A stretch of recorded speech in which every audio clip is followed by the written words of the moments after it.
చూద్దాం.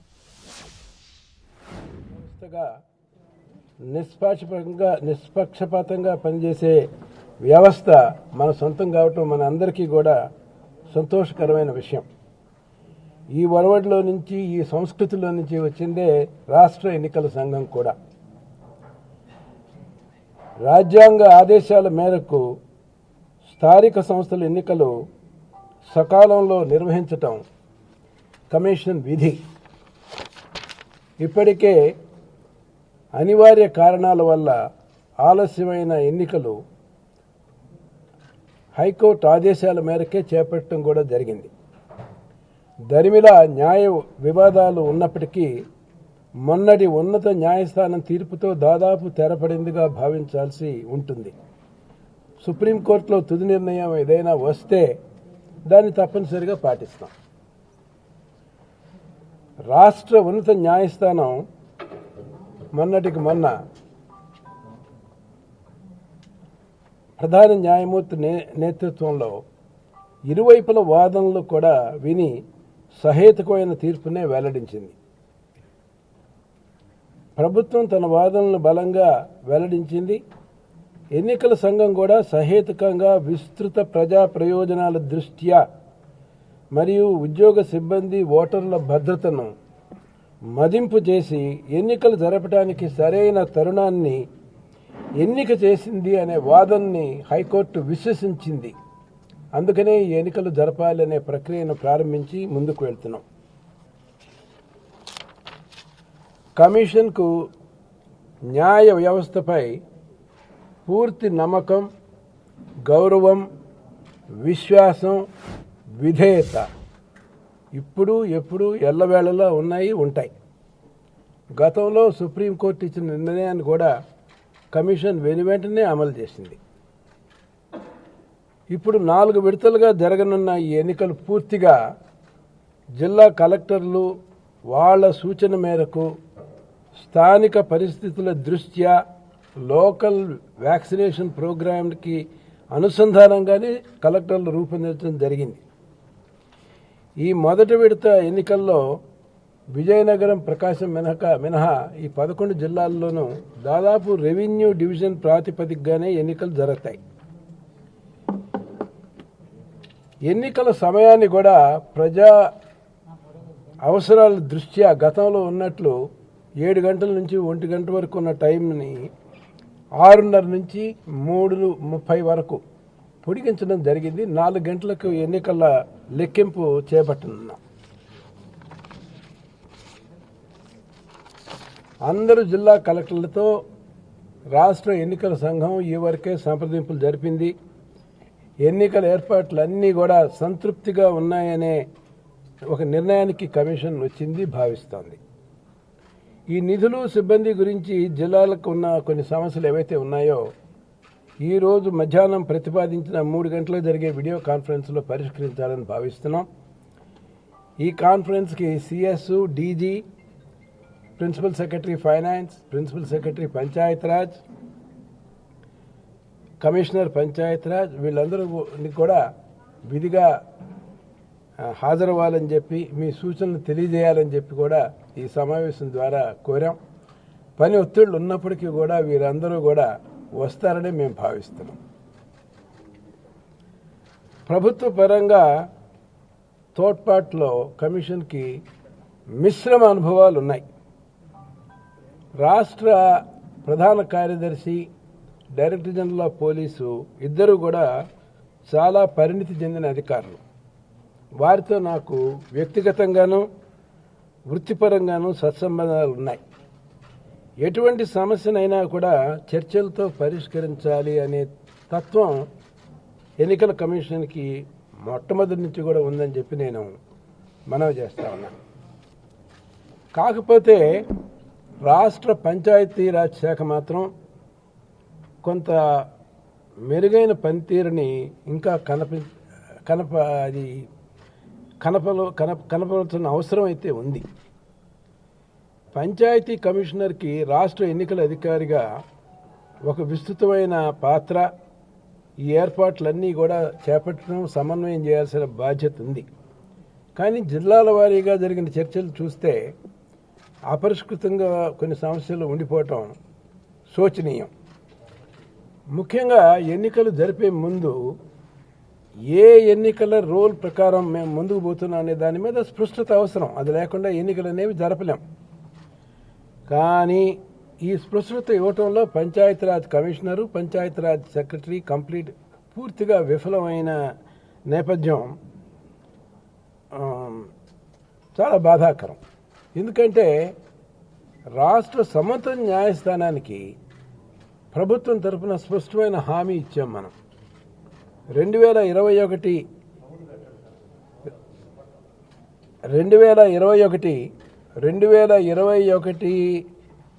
ఎన్నికల రోల్ ఆధారంగానే ఈ ఎన్నికలు జరుపుతామని చెప్పి మనం చెప్పినప్పటికీ మనం ఇది పూర్తి చేయలేకపోయాం. అంచేత విధులేని పరిస్థితుల్లో కమిషన్ 219 ఎన్నికల రోల్ ఏదైతే ఉంటుందో ఆ ప్రాతిపదిక మీదనే ఎన్నికలు ఈరోజు జరుపుతున్నాం. దీనికి సంబంధించి ఈ విషయాన్ని పరిష్కరించాలని నిన్న 10 గంటలకు ఒక మీటింగ్ ప్రతిపాదిస్తే రాలేమన్నారు. 3 గంటల వరకు సమయం కోరారు, సరే అన్నాం. 3 గంటలకు కూడా రాకపోతే చివరికి 5 గంటలకు కూడా సమయం ఇచ్చాం. ఆ సమయానికి కూడా వారు రాలేకపోయారు. ఏదేమైనా 2019 ఎలక్టరల్ రోల్ని విధిలేని పరిస్థితుల్లో మాత్రమే కమిషన్ ఆమోదించడం జరిగింది. దీని పరిమాణాలు ఏంటంటే 18 సంవత్సరాలు దాటి తరుణ వయస్కులైన సుమారు 3.6 లక్షల మంది యువకులకి మనం ఓటు హక్కు కోల్పోయే ప్రమాదం ఉంది, కోల్పోతున్నారు కూడా. ఇది రాజ్యాంగం 325 అధికరణం ద్వారా వారికి సంబంధించిన హక్కు. కానీ ఈ పంచాయతీరాజ్ శాఖ పనితనంలో అలసత్వం వలన కానీ, బాధ్యతారాహిత్యంగా పనిచేయటం వలన కానీ ఈ విపత్కరమైన పరిస్థితి వచ్చింది. దీన్ని కమిషనర్ చాలా తీవ్ర విషయంగా పరిగణించింది. దీని మీద తప్పనిసరిగా సంబంధించిన వారి అందరి మీద చర్యలు సరైన టైంలో సరైన విధంలో ఉంటాయని చెప్పేసి తెలియజేస్తున్నాను. ఏదేమైనా అవరోధాలన్నీ కూడా అధిగమించి ఎన్నికలు జరపాలి అనే కృత నిశ్చయంతో ఎన్నికల సంఘం పూర్తి విశ్వాసంతో కూడా ఉంది. ఎన్నికలు జరపబోతున్నాం. రాష్ట్ర ప్రభుత్వం సోమవారం సుప్రీంకోర్టులో కేసు విచారణకు వస్తుంది. అందువలన ఎన్నికల ప్రక్రియ వాయిదా వేయాలి అని చెప్పి కోరటం కూడా జరిగింది. ఇది సహేతుకంగా లేదని చెప్పి కమిషన్ ఈ సూచనను తిరస్కరించింది.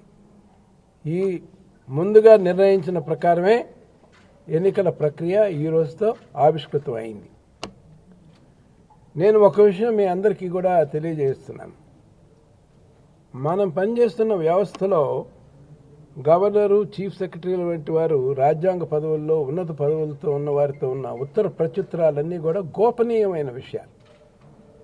కమిషన్ ఇప్పటి వరకు గవర్నర్తో జరిగిన సంప్రదింపులు కానీ, చీఫ్ సెక్రటరీతో సంప్రదించిన సంప్రదింపులు కానీ ఎవరికి పత్రికాముఖంగా బహిరంగపరచలేదు. ఎప్పుడు బహిరంగపరచకూడదు కూడా. కానీ ఉదాహరణకి చీఫ్ సెక్రటరీ గారి లెటర్ అయితే నాకు చేరటానికి ముందుగా పత్రికాముఖంగా ఛానల్స్లోనూ వీటిల్లోనూ వచ్చింది. కనీసం ఇక మీదటైనా కొన్ని విధి విధానాలు, ఒక మంచి సంస్కృతిని, ఒక నియమాన్ని, గోపనీయతని కూడా మనం పాటించాలి. మనం ఆర్టీఐ యాక్ట్ నుంచి మన కరస్పాండెన్స్ అన్నిటికీ కూడా మనకి ఎగ్జంప్షన్స్ ఉన్నాయి. ఉన్న నేపథ్యంలో మనమే వీటిని అతిక్రమించడం తగదు అని చెప్పి కమిషన్ భావిస్తాం. ఇకపోతే ఎన్నికల మీద భిన్న స్వరాలు వినిపిస్తున్నాయనే మాట వాస్తవం. కాకపోతే వీటి ప్రభావం ఎన్నికల నిర్వహణ మీద, ఎన్నికల్లో పోటీ చేసే అభ్యర్థుల మీద ఉండదని చెప్పి కమిషన్ బలంగా విశ్వసిస్తోంది. ఎందుకంటే సేవాభావంతో నాయకత్వ బాధ్యతలు చేపట్టాలి అనే సామాజిక సేవా దృక్పథంతో చాలామంది ఎన్నికల్లో పోటీ చేస్తుంటారు. వారిపై ఎటువంటి హింస, పోటీ చేయటంలో అవరోధాలు కనుక కల్పించినట్లయితే దాన్ని కమిషను పోలీస్ శాఖ కూడా తీవ్రంగా పరిగణించి దాన్ని స్పందిస్తాయి, దాన్ని పరిష్కరిస్తాయని చెప్పి మీకు తెలియజేస్తా ఉన్నా. స్వేచ్ఛగా న్యాయబద్ధంగా ఎన్నికలు జరపాలి అనేదే కమిషన్ ధ్యేయం. దీనికి సంబంధించిన అన్ని సవాళ్ళని కమిషను స్వీకరిస్తుంది, చేయబడుతుంది, పరిష్కరిస్తుంది.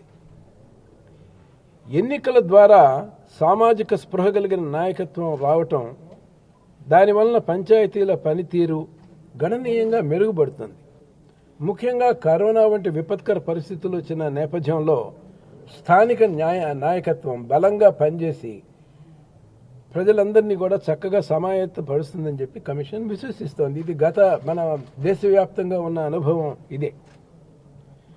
గత 2.5 సంవత్సరాలుగా అధికారుల నియంత్రణలోనే మన స్థానిక సంస్థలు పూర్తిగా ఉన్నాయి.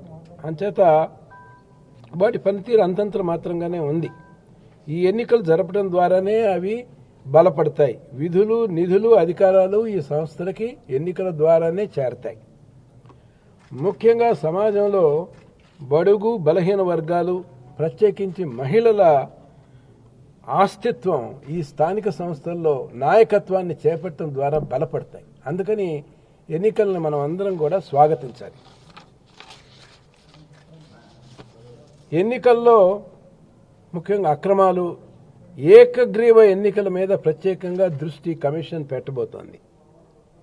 ఒక ఐజీ స్థాయిలో ఉన్న అధికారిని సహకారంతో కమిషన్ సమన్వయాన్ని మెరుగుపరుచుకుని గతంలో లాగానే అక్రమాలని పూర్తిగా అడ్డుకట్ట వేయాలి అనే ఒక దృఢ సంకల్పంతో ఉంది.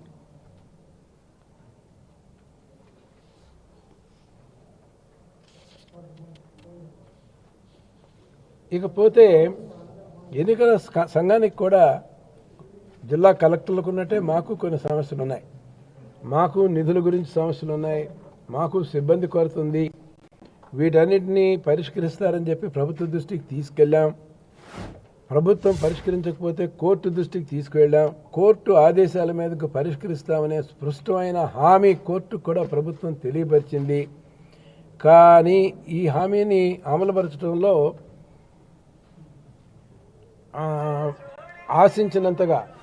ఆశించినంతగా ఫలితాలు మాత్రం లేవు. ఈ విషయాలని నేను స్వయంగా గవర్నర్ గారికి 2-3 విడతలుగా ఈ మధ్యకాలంలో గవర్నర్ గారిని కలిసినప్పుడు ఇవన్నీ కూడా నేను గవర్నర్ గారి దృష్టికి స్వయంగా కూడా తీసుకువెళ్ళి ప్రభుత్వానికి బలమైన సూచన ఇవ్వాల్సిన బాధ్యత కూడా గవర్నర్ గారికి ఉందని చెప్పి వారికి నివేదన చేశాను. రాజ్యాంగంలో 243 అధికరణ ప్రకారం కమిషన్ కోరినప్పుడు ఎన్నికలు నిర్వహించడానికి కావలసిన నిధులు, సిబ్బందిని ఇవ్వాలి అని చెప్పి గవర్నరు రాష్ట్ర ప్రభుత్వానికి స్పష్టమైన ఆదేశం ఇవ్వాలి అని కాన్స్టిట్యూషన్లో ఉంది. ఆ రకంగా తమరు సూచనలు ఇవ్వమని చెప్పి గవర్నర్ కోరటం జరిగింది. కమిషన్లో చూస్తే మాకున్న సిబ్బంది కొద్దిపాటి వారే, కానీ ఎంతో మెరుగైన పనితీరుతో పనిచేయటం వల్ల ఈరోజు ఈ స్థాయికి ఎన్నికల నోటిఫికేషన్ ఇచ్చే స్థాయికి వచ్చాం. మాకు సెక్రటరీ లేరు, జాయింట్ సెక్రటరీ లేరు, జాయింట్ డైరెక్టర్ లేరు, న్యాయ సలహాదారు లేరు. ఉన్నవాళ్ళు కొద్దిమంది అంకిత భావంతో పనిచేసినందువల్లనే ఈ ఫలితాలు సాధించాం. సిబ్బంది కొరత ఇవేవన్నీ ఉన్నప్పటికీ కూడా పనితీరులో మాత్రం అలసత్వం మాత్రం కమిషన్ తరఫున ఉండదు.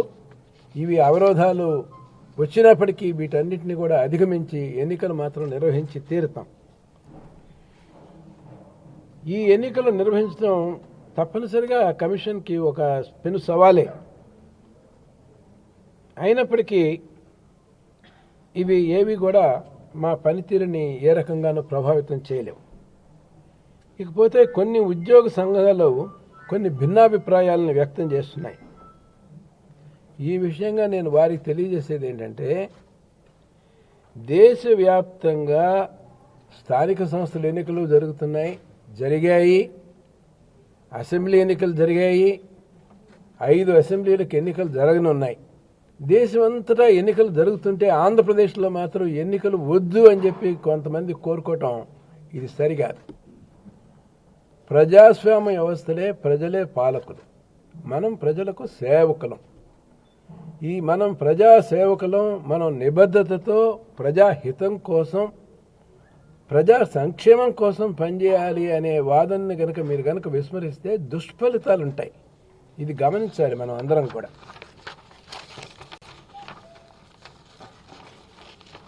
నేను ప్రత్యేకంగా మనవి చేసేది ఏంటంటే, ఎన్నికలు జరిపే రాజ్యాంగ బాధ్యత పూర్తిగా ప్రభుత్వం మీదే ఉంది.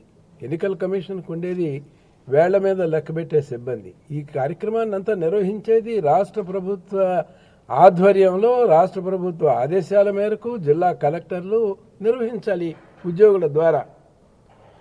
రేపు ఈ ఎన్నికల ప్రక్రియ ఎటువంటి అవరోధాలు కానీ, ఎటువంటి ఆటంకాలు కానీ ఎదుర్కొంటే దీని బాధ్యత పూర్తిగా ప్రభుత్వ యంత్రాంగందే. ఈ విషయాన్ని నేను గవర్నర్కి నివేదించక తప్పదు. అంచేత దీని పూర్తి మూల్యాన్ని కూడా ప్రభుత్వ వ్యవస్థ చెల్లించాల్సి వస్తుంది. ఒకవేళ ఎన్నికలు ఉద్దేశపూర్వకంగా జరపకుండా అడ్డుకుని ఏదైనా అటువంటి విఘాతం రాదని నేను విశ్వసిస్తున్నా. వస్తే మాత్రం దీనికి ఎవరు జవాబుదారనే విషయం మీద నేను స్పష్టమైన నివేదిక గవర్నర్కి తెలియపరుస్తాను. పైగా సోమవారం సుప్రీంకోర్టులో కేసు వస్తున్న నేపథ్యంలో ఇటువంటి పరిస్థితులు రావు, సుప్రీంకోర్టుకి ఎన్నికల సంఘం నుంచి కూడా నివేదించాలి, ఇటువంటి నివేదన చేయాల్సిన అవసరం వస్తుంది అని చెప్పి నేను అనుకోవట్లేదు. అవసరం వస్తే సుప్రీంకోర్టుకు కూడా నివేదించాల్సి వస్తుంది, తప్పదు. ఉన్న పరిస్థితుల్ని నేనేమీ దాచలేను. ఈ పంచాయతీ ఎన్నికలు ఏవైతే జరుగుతున్నాయో 2021లో ఇవి చారిత్రాత్మకమైన పంచాయతీ ఎన్నికలుగా మనం అందరం కూడా భావించాలి. పలు కారణాల చేత ఈవరకే వీటన్నిటికీ ఒక ప్రత్యేకత, ఒక గుర్తింపు వచ్చాయి. ఎన్నికల గురించి క్షేత్రస్థాయిలో ఓటర్స్లో, ప్రజల్లో, సమాజంలో మంచి ఉత్సుకత ఉంది, ఆసక్తి ఉంది. ఎన్నికల్లో పాల్గొన్నారు అనే ఒక దృఢ దీక్షతో, దృక్పథంతో వాళ్ళంతా ఉన్నారు. దీన్ని మనం అందరం కూడా గౌరవించాలి. ఇటువంటి ప్రజల ఆకాంక్షలకి వ్యతిరేకంగా మనం గనక ప్రవర్తిస్తే అది నైతికంగా కూడా కరెక్ట్ కాదు, అది సమర్థనీయం కూడా కానే కాదు. స్థానిక సంస్థలు రాజ్యాంగ ఆకాంక్షల మేరకు ఏర్పడ్డ సంస్థలు, ప్రజల చేతికి అధికారం చెందాలి అనే భావంతో ఏర్పడిన సంస్థలు ఇవి. ఆదర్శమూర్తులైన మహాత్మా గాంధీ, అంబేద్కర్ వారి ఆశయాలకి అనుగుణంగానే ఈ సంస్థలు ఏర్పడ్డాయి, అనుగుణంగానే ఇవి పనిచేయాలి. ఈ జనవరి 25 2 రోజుల్లో నేషనల్ ఓటర్స్ డే జరగనుంది. 3 రోజుల్లో గణతంత్ర దినోత్సవం జరగనుంది. ఈ సమయంలో మనం అందరం కూడా రాజ్యాంగ స్ఫూర్తికి అనుగుణంగా వ్యవహరించాల్సిన బాధ్యత తరుణం. దీన్ని మనం గుర్తించి సంయమనంతో, విజ్ఞానంతో, వివేకంతో మనం వ్యవహరించాల్సిన అవసరం ఉంది. ఇటువంటి పరిపక్వత ఇది కనుక లోపిస్తే అది చాలా బాధాకరమైన విషయం. అయితే ఈ సమస్యలు నేను ఎప్పటికప్పుడు గవర్నర్ గారి దృష్టికి తీసుకెళ్ళటం ద్వారా, అవసరమైతే న్యాయ వ్యవస్థకి దృష్టికి తీసుకెళ్ళటం ద్వారా పరిష్కారాలు కనుక్కొని ఉన్న సవాళ్ళని అధిగమించి రాజ్యాంగ స్ఫూర్తిని అమలు చేయాలి అనే దృఢ నిశ్చయానికి పూర్తిగా కట్టుబడి ఉన్నాను. ఇది నా వ్యక్తిగత నిర్ణయం అయితే కానే కాదు. కేవలం నాకున్న రాజ్యాంగ బాధ్యతల్ని నేను నెరవేర్తించడానికి మాత్రమే అనుగుణంగానే వ్యవహరిస్తున్నాను. ఇంతకు ముందు కూడా అలాగే వ్యవహరించాను, ఇక ముందు కూడా అలాగే చేస్తాను. నేను ఇది అందుచేతే ఎన్నికలు నిరవధికంగా కానీ, పాక్షికంగా కానీ వాయిదా వేయాలనే వాదనలో హేతుబద్ధత కనపడినందువల్లనే తిరస్కరించాను తప్పితే వేరే కారణాల వల్ల కానే కాదు. మాకు న్యాయ వ్యవస్థ, ముఖ్యంగా మాన్య గవర్నర్ గారి దగ్గర నుంచి పూర్తి తోడ్పాటు లభిస్తుంది అనే భావంతో ఈ ఎన్నికల కార్యక్రమాన్ని విజయవంతం చేయాలని చెప్పేసి అనుకుంటున్నాం. జిల్లా కలెక్టర్లందరి దగ్గర నుంచి కూడా పూర్తి సహకారం ఉంది, రాష్ట్ర ప్రభుత్వ సహకారం కూడా ఉంటుంది. ఏదైనా సమస్యలు కనుక వస్తే తగు విధంగా తగిన వ్యవస్థలని ప్రభావితం చేయటం ద్వారా ఇవి పరిష్కరించుకోవడం జరుగుతుంది. మన నోటిఫికేషన్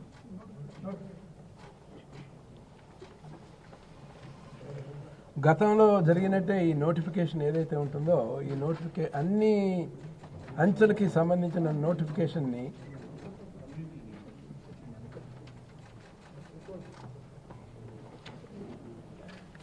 ఈరోజు ఆవిష్కరిస్తున్నాం. మీ అందరికీ కూడా కాపీలు అందజేస్తాం. మీ అందరికీ కూడా ఈ కాపీలు అందజేస్తాం. మీ అందరికీ కాపీలు కూడా అందజేస్తాం.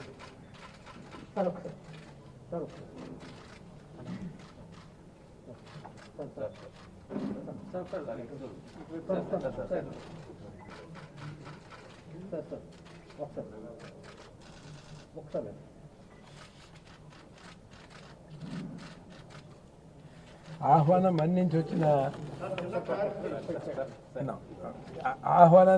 వచ్చిన అందరికీ కూడా నా